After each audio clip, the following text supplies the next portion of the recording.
একবার এক জঙ্গলে থাকতো এক শক্তিশালী সিংহ। সিংহ ছিল জঙ্গলের রাজা।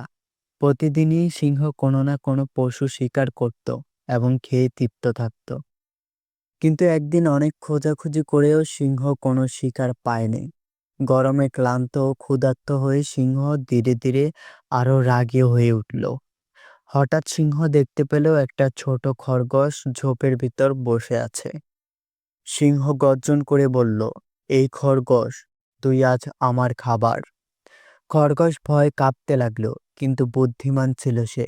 খরগোশ বলল, মহারাজ, আমি তো ছোট, আমাকে খেলে আপনার ক্ষুধা মিটবে না। বরং একটু অপেক্ষা করুন, কাছেই আরো বড় একটি হরিণ ঘুরে বেড়াচ্ছে, তাকে নিয়ে আনতে পারি।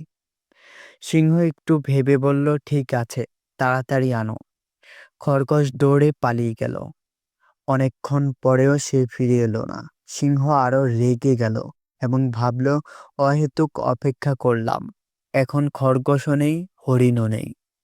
অবশেষে সিংহ ক্লান্ত হয়ে পড়ে রইল আর ভাবল, অতিরিক্ত রাগ আর অস্থিরতা অনেক সময় ক্ষতির কারণ হয়।